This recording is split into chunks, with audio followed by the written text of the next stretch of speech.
jazz, and he did this beautiful marriage, which is what you're doing with Critical Mass, which is what Lekon is doing with. He had it with KLLB. Yes. He has a new project. That's right. Fantastic. The funk stuff. And Sacred Funk. Sacred Funk. Yeah, Lekon has Sacred Funk. And a few other people. Like, the thing is, I've had a few guys, some of the upcoming artists who's been writing me and, asking me about things, music, and they're sending me some of their music. And those guys are really doing a lot of wonderful, things that might need hands, the hands and platform, the hands of people like you, Lakon, Femi Temowo, Lionel Oweke, and all these guys. But it's not only, and it's something that I'll think about, like, how can we actually get these things to happen? I know there's a lot of noise happening at home. There's a lot of great music. Jazz Lagos. Yes. Hello from Jazzo. Yeah. Jazzo was the place for me. I bought a lot of my CDs from there when I was in Nigeria. It's like, I used to go and play juju music. Then when I finished the concert, I would take back then I take 2,000 naira. And I would buy a CD of 1,800. So my mother would be pissed as fuck. I love going to this place, man. So many beautiful books in that jazz hall. I love it. You're crazy, man. We can cook for the whole house for 1 month. I said, Mom, this CD is going to be with me. I need it. Anyway, I know the feeling. It's like what you're saying. We have to probably find a way to, because we're struggling musicians too. I'm not on a label. I'm hustling with my music. You're doing your thing. So I've been thinking if there is a way we could kind of, when I say together and find a platform, maybe once a year, and like do something like a conference and performances. I think it's a really good idea. Invite a lot of people. There's an artist in Lagos who does also what he calls folk music, but it's beautiful too. Beautiful Nubia is his name. I don't know if you've ever heard of him. Okay, I know the name. I'll send you his link. It's really beautiful songs. Okay. I think he also started a while ago, and he's been on the scene he's very unique. It's more like a folk stuff, combining all these things. And there's a lot of artists, I believe, in Nigeria that they have something to say. And again, it's not to go against, because I was telling a friend of mine that because of the new sound, even songs that are like 20, 30 years old are becoming old, but they are not old. They're not old, exactly. We need to, this is my point, this brings us back to Yoruba jazz people. Yeah. We were trying to reinterpret the classics. That is what is constantly happening in the West. The West is not just a fantastic edifice of modernity by accident. The West are constantly reinterpreting their classics. Don't throw the baby out with the bathwater, man. Let's find the things within the culture that can be rooted, and we can grow in things that can be incredibly lasting. I think your point is really important, that we need to find, or to try and help to create a platform to come together every year. Yeah. There's an amazing woman in Nigeria, Lola Shoni. Yeah. She does the Ake Book Festival. Yeah. Sorry? She does the Ake Book Festival. Yeah. That's an incredible. I did it about 2 years ago with Femi Elufoju Jr. in a play that we did, a version of Iyalode, the Duchess of Malfi. So we came to Nigeria and performed it there. And what Lola has organized in that place is incredible. International writers from all over Africa, Ngugi Wationgo came and gave a talk. That's the kind of thing. I was at the Ake Festival, I think 2000 and the second one, and then I was in not the last one, the one before. Okay. So, I know Lola. Yeah. We should probably, get her on board. She's somebody to talk to, because she's amazing. Yeah, she's brilliant, man, and she. It's amazing you mentioned that, because when I saw that, I was like, wow, you see, this is what they're doing with poetry. Exactly. And in the midst of noise, not only poetry and books, they put the music there. Like Exactly. they didn't care about like, okay, Nigerians don't read poetry. That's not true. There are Nigerians that actually read. There are Nigerians that actually write a lot of books. That's right. In Yoruba, in English, and when I saw that, I was like, wow, this should happen for music as well. Not just because we are hoping that something, but I think we could build something that would last forever. Yeah. Something that would stay, you know. Yeah.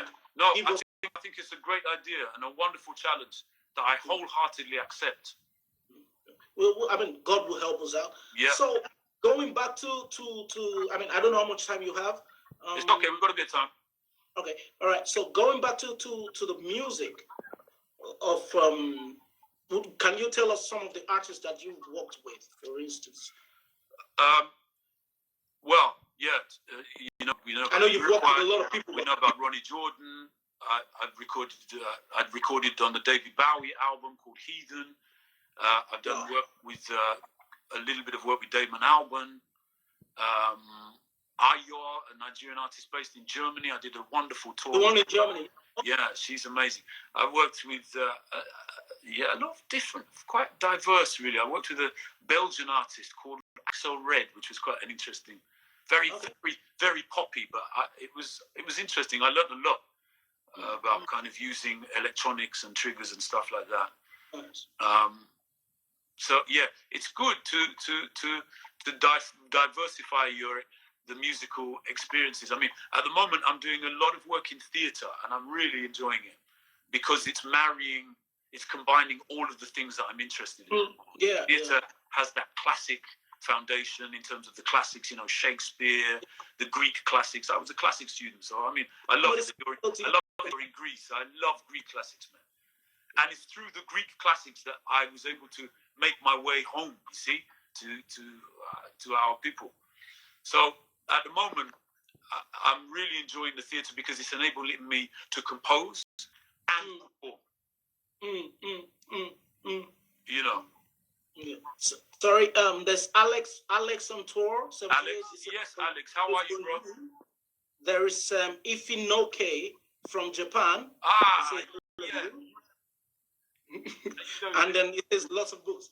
Yeah, speaking of theater, I mean, we saw the last time I was in the UK. I was working at theater, and that was my first theater experience. And it was really good. It was a brilliant production. It was amazing production, and this is from, I mean, thanks to Femi Temoa who hooked me up with that. Yeah, brilliant. Music. Well done, Femi. And and it's crazy because when I got there, I was like, okay, what am I supposed to do? And then I saw the way those people actually work, and it's like what you said. It kind of like influenced my thoughts as a musician. I never saw the connection, and so that's the problem with some of understanding and education. Like I told you, I was in Unilag. I was there for like 1 year, for preparatory year, but because I wanted to go and study music, I was young and I just wanted to study music. But Unilag is a creative arts school, so it has a creative art department, right, which is stronger in theater and drama than music. The music, I think back then, now they said they changed it, but back then you had to do music on the second year, so you do like very little music. And I was kind of bored with the whole theater thing and dancing. I didn't understand. I was stupid, Yeah, no, it's a, what's interesting? It's a thing. Sometimes I've been in those situations, Ade, where it's after the fact that you realize it was an opportunity to learn. You know what I mean? Sometimes we talk, oh man, if I had the opportunity, I say to people, maybe that was it. You just didn't see it. Sometimes we don't know how to see opportunity. That actually every situation is an opportunity to learn something. Even in the places, like I said, you do a gig that you think, I don't really want to do this music. It's not really funky or it's not really grooving. But you know what? You can learn something in that situation. Do you know what I mean? Yeah. And I was thinking about it now, like, oh shit, I should have stayed because I quit the school because I wanted to play music and there was no music. And because, we were doing the whole Bacchae of Euripides, which is Euripides. We were learning all of those things. I was like, oh my God, what's this shit? I just want to play guitar. Where's the music theory? I'm not going to singing and dancing and this thing. But I didn't understand. You know, I was naive. Yeah. And it's but also you're in a different you're in another place now because you're composing. Yeah. You're writing a lot. So yeah. From that, I don't know how it is for you, but from that position, it just opens up your perception to a wider number of influences when you're composing. Because don't forget, I think of composing as trying to assimilate or inquire about ideas through sound. So if we think of it like that, then every experience can be part of your compositional makeup. So you get, you know. Yeah, absolutely. Yeah, so and you're in a place now, which is true. I mean, really after the theater thing, even during the theater, because Femi was also a little worried about me. He was like, "Man, I hope you're not bored." I said, "Bro, I'm learning," you know, because I started to see like, oh, you see, I see this actress, you know, 30, I don't know how many people, African actors, you know, black actors, so to say, where actors and actresses, where they gave, you know, the scripts to, and I see the way they were interpreting the scripts, and all these fantastic actors were there, and I started to think about music like that. Like, okay, those scripts are actually what we have as notes on our paper, you know, and we as African artists or contemporary musicians have the opportunity to actually interpret. You're not a classical musician; you don't have to do it just as written, up, down, you know, dynamics. Exactly. Exactly. We have the chance to actually interpret, but still have a conversation. Because the play about I talk, you respond, you talk, I respond, I listen. So it's the same thing with music. The way I saw it, and I started to find the connection between theater and music. And hoping that I would do a little bit more because I loved it. It's good. It's good. What was that question somebody asked there? Yeah, it says, is traditional music godly? Can you please relate your discussion to Christian church music and they're thinking about traditional music, making it appear ungodly and evil? So I think it's, do you want to answer that? Yeah. Read it again. Yeah. So it's asking if traditional music is godly, which means, can you please relate your discussion to Christian church music and they're thinking about traditional music, making it appear ungodly? It's the same thing we were talking about before. Yeah. About the way, you know, when you talked about going to Ife or and you went to the Babalaos where they were talking about, and they were reading the poetry. It's what you were saying, because some of these things are actually poetry. But because Christians or Muslims, whatever we are, over the years, we have kind of like left that. And felt like I think my first response to that question is, I would ask the person to analyze their idea of what they think is godly and ungodly, and why they think they know what that is. Yeah. You know, and this is what I'm talking about. The more we think about the ideas that we've received through being, you know, through culture, through our parents, through schooling, you have to unravel that stuff. You understand? Yeah. You know, to say traditional is evil or traditional is ungodly, we have to ask ourselves what that actually means. Yeah. You know, because before the arrival of the missionaries, everybody was getting down to that music and everybody was partying to that music. So who came and said that this music that you're doing is ungodly? So also there's a political relationship around the question, a historically political relationship. Absolutely.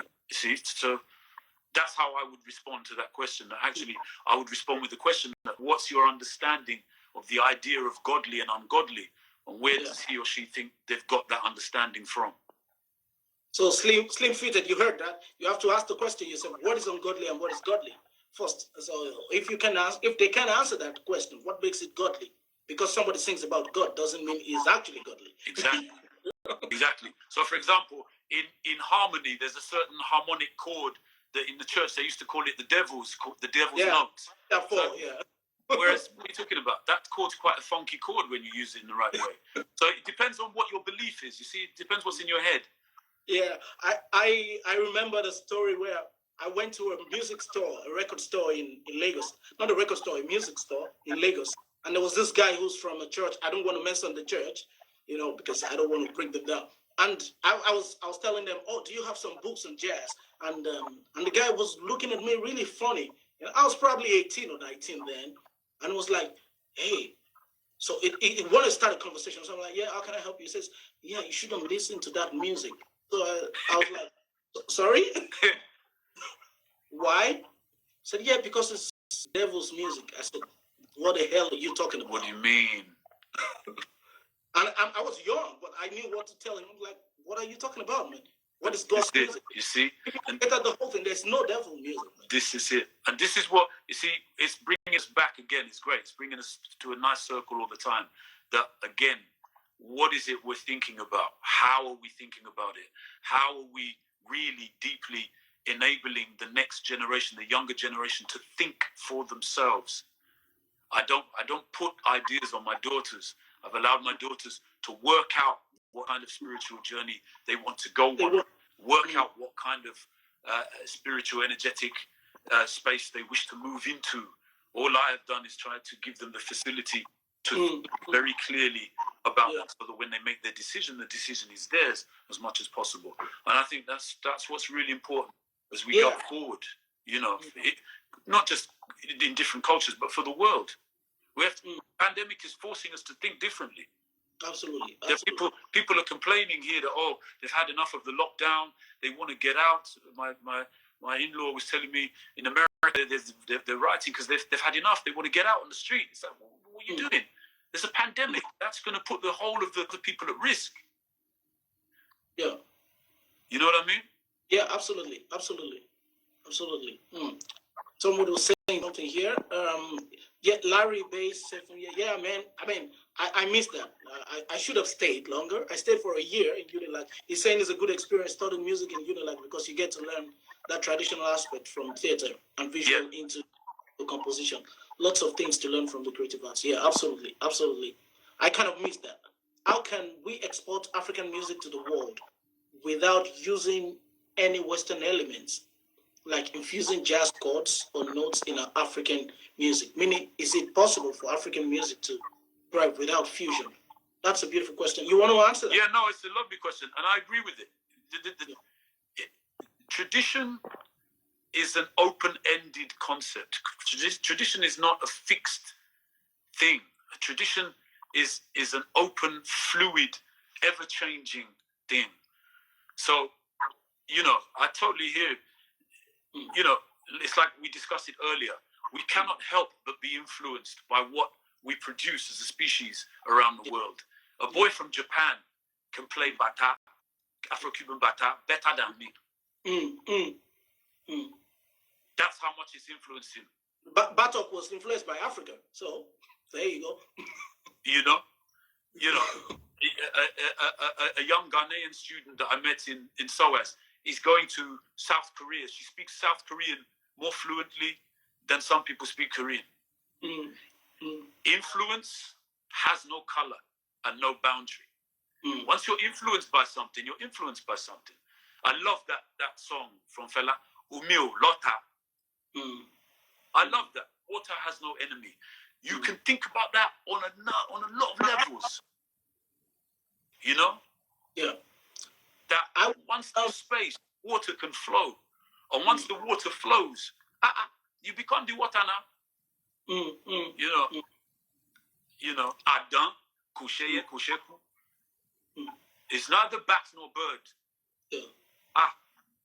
These are things that we need to think about in terms of how to be human in a constantly changing world. It's not helpful and it's not effective to be one-sided. Yeah. It's balance. And speaking of he was talking about how we can export African music to the world without using. First, I believe that African music is already being exported. Yes. What African music you're exporting, that's a different question. Yeah, right? Without using any Western element. There's a lot of African music that can be exported without Western elements. It depends on what you're trying to do with your music. And when you talk about, I believe that when he's talking about, like, it's the same thing we talked with the jazz chords and harmony is like many of those things already exist in African music in itself. But I believe we have not been able to actually dig enough to understand. Like it's happening rhythmically. There's a rhythmic harmony that's happening in African music already. Even like if you listen to the people from Ondo or from Ekiti or Ilaje, that they're singing their traditional music with their harmony, they all have those contrapuntal movements. They have those dissonance. They have those harmonies that you might think it's Western, but they actually are not. They're African harmonies. Yeah. But that is actually, they're not African harmony. They're just harmony. It's just harmony. Exactly. Exactly. And this is in.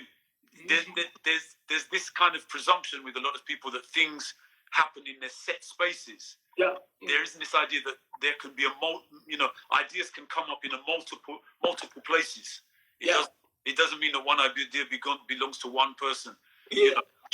Charles Darwin's idea of the origin of species, another guy had it, something Wallace. It's just that he didn't publish it before. Darwin published it before him.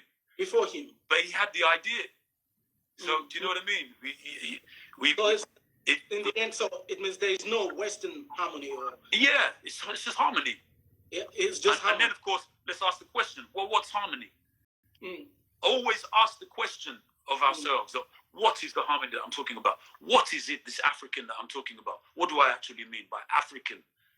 The African is something specific, a very different thing to anything else on the planet. Yeah. African is a different way of being human. Okay, what is? Because we bleed like everybody else. We catch virus like everybody else. We give birth like everybody else. Does that make me African? What is the definition of my Africanness that is different to the Japanese person or the European? What is it? I like what you said. It's harmony. Yeah. You guys have ever heard of Beethoven? When you hear them all sing together and their voices come together, oh, it's harmony. Yeah. The guy's never been near a piano. Yeah. So to answer your question, it is possible. I mean, it is there already. A lot of people are doing it, and they're subconsciously doing it. The only question is, I mean, I used to, because of my understanding of Western, so to say, I used to think like there's this guy, Pasuma, I don't know if you know him. No. Pasuma, one of the top Fuji artists in Nigeria. And then he has something that makes him unique in his sense. Like when they're singing the harmony, he always puts the sauce, like the 5. Like when they put the whole, everybody goes on the 1, then he puts the 5 over every time. So because you understand what I'm saying. Yes. So he's going with the harmony, then he puts the 5 always, and he doesn't know what he's doing in the terms of a Western. But that's his sound. That's what's in his head. But that's his sound. And he does that, I'm like, ooh, because I'm like, oh, this is really nice. He does that all the time. So it is in the music. The thing is how far we want to take it and how much we want to understand. Yes. Our music, whatever it is. Basically our music in the sense that, so what's your idea? Because I spoke with you about recording Angela. So that brings me to this, and maybe we can end with that if you like. Yes, sure. So that brings me to the idea of people, artists, revisiting other people's music. Because I feel like there's not a lot of that going on at home. Yes. Over time, so to say. The reason why American standard, jazz standard became jazz standard is because they revisit. Thank you. Thank you. That was the whole concept. Even though it was composed by what's the other piano player's name? I forgot his name now. The guy with the big glasses. He's also a piano player. The composer. Billy Strayhorn. Billy Strayhorn. So after Duke, 1 million people have recorded "Take the A Train." That's right. Autumn Leaves. What is it? Misty. Yes. But Erogana. After Erogana, a lot of millions of people have recorded that. Yes. And over time, it became what they call the American standard. Yeah. Actual pop songs of their time. Yes. Right? Yes. How do you call it? American singer, what's it called now? They used to call it this anyway. So these songs have been recorded by other people, and over time they were able to kind of keep it around. Yes. Over the years. And I feel like that's missing at home. Like I haven't heard King Sonny Ade do an Ebenezer Obey song. No. You see what I mean? Yeah, no. I totally take your point. I take your point. I believe this is also one of the reasons why some of the our musics don't stay. It's like what you were talking about, Western buildings and edifices that they revisit. You were talking about that before. And while they revisit and rebuild and modernize and make it, so over the years, they become historical. Established. And I feel like most of these things are missing in our, and that's why it has been, I recorded the song on my first album, which is called Binonjo. It's a song that I grew up with in the church. Yes. And I knew the composer and where it came from. But one of the reasons why I recorded it is because of this. Like, it's not because I didn't have another song to put there. I just wanted to do that because it's around and I want to keep it around. Yes. When I performed it, I took Binonjo to another country that probably wouldn't have been, to another person, so to say, like somebody where I performed, like a Spanish guy heard it and was like, "Wow, man, what's this song talking about?" Yes. And I was like, "Man, I really love this music." Another Cuban guy would listen to it and say, "Man, I love that song." He probably would never have been able to hear that song. Yes. I hadn't recorded it. Maybe he would have over the years, but it goes with the benefits of us sharing our stories, the African story, whatever it is. Exactly. What are your thoughts on that? Let me just. I totally agree. I did that idea that you just expressed was the fundamental basis of why I and Olaleku formed Yoruba Jazz People. We wanted to cover our favorite songs. So the Sonny song, I grew up listening to that song. I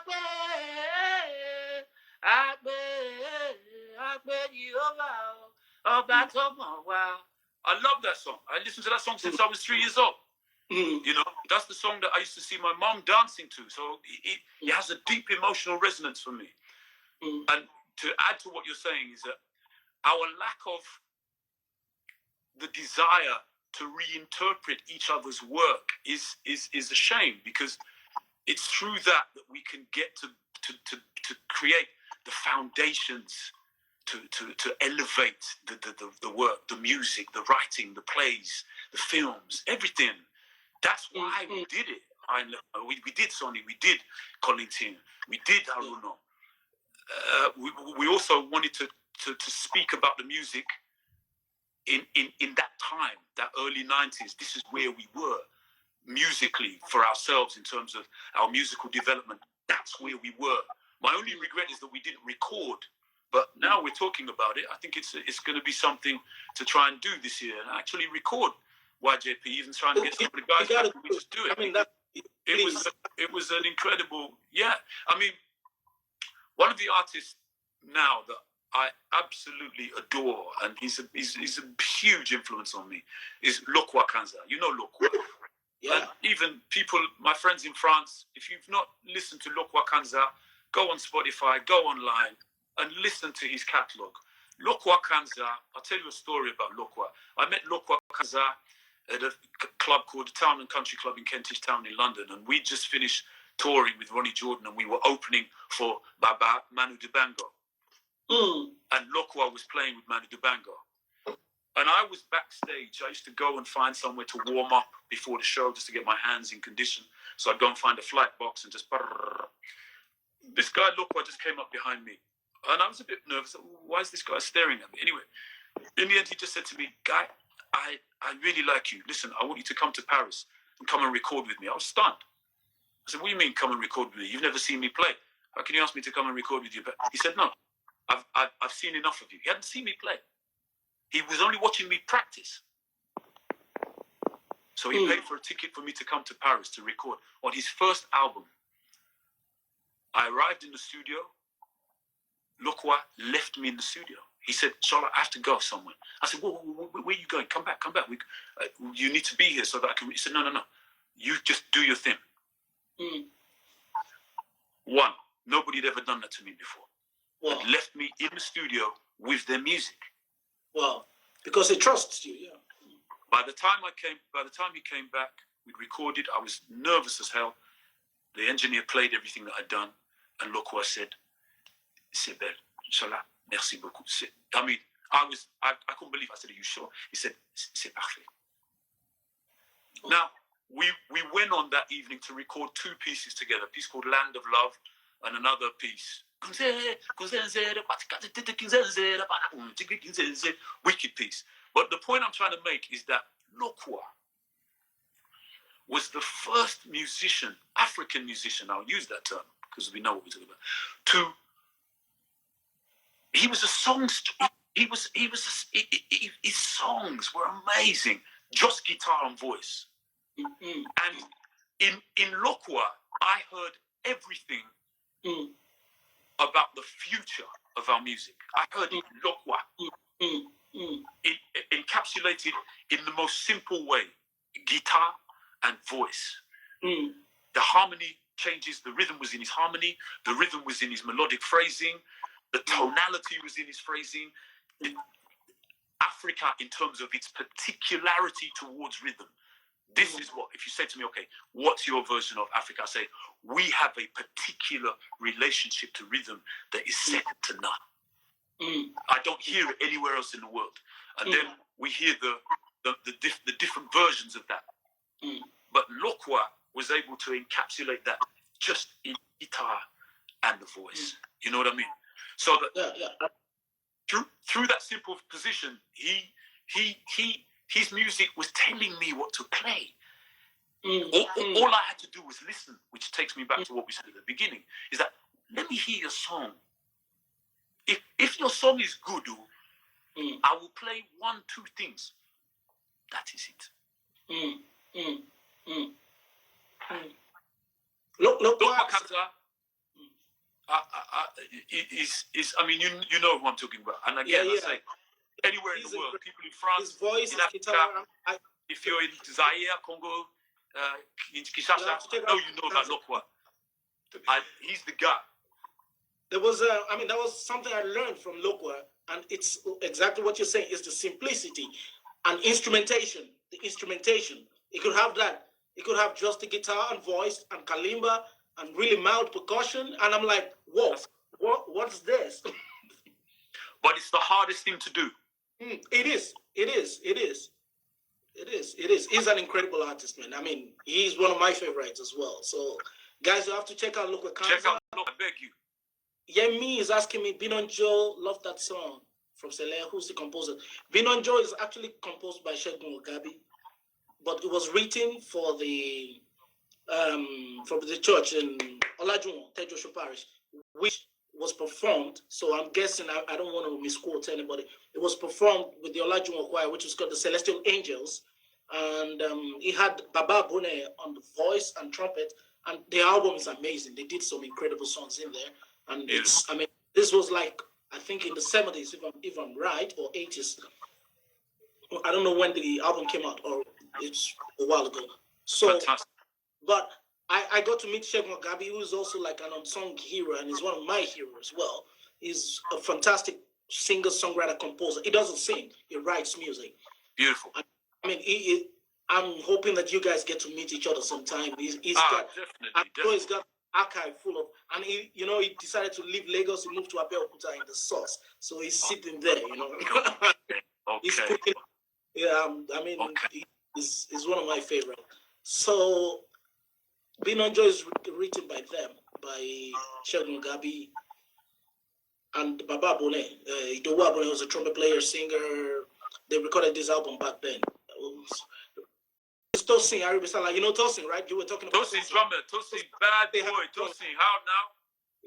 So Tosin has a question here. Recreation of past composers' songs actually exist in Africa. Can go on and on with examples from Nigeria to Ghana to South Africa. But nowadays, that's dwindled both in Africa and in America. Okay? Yes. So Tosin's telling us that it's been happening and people revisit other people's songs. Okay, yes. So that's a good thing to know. I would like to listen to different versions of. That's right. Yeah. I will know the artist because I don't know which one. So because the relationship I have with the music would be, I want to hear how many people have done Fela's music after Fela, for instance, while Fela was alive. Let's put it that way. Yeah. I'm not when the person is gone, but like here. So I need to really hear. I don't know a lot of artists that has done. And also, Adi, it's not just about reproducing the music. So it's not just about copying the music.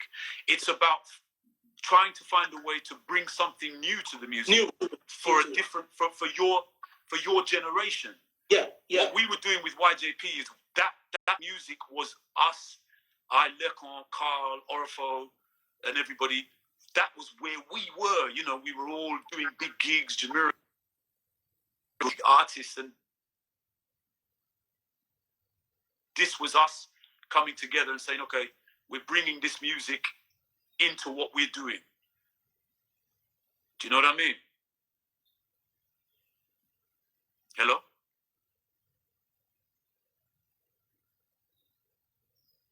I can't hear you.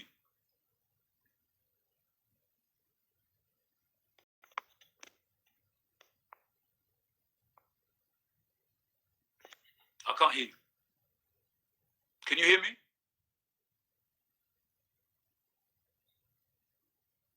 I reckon they've cut us off.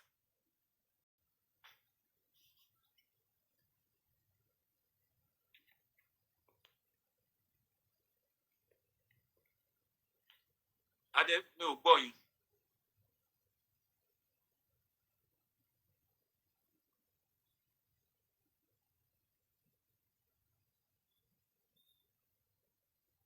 You can hear me, Ty. Well, why? How comes I can't hear Adi?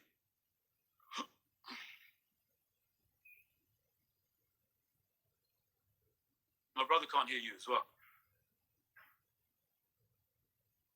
Ad? No sound.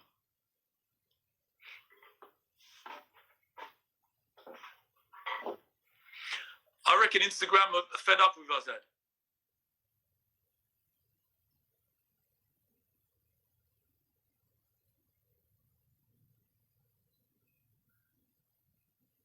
Slim Fitted, I'm going to keep quiet because I've been talking for too long.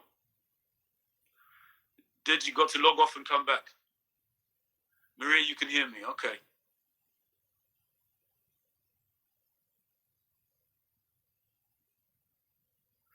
I think what we should do is answer a few more questions, and then it might be time to go and make something to eat.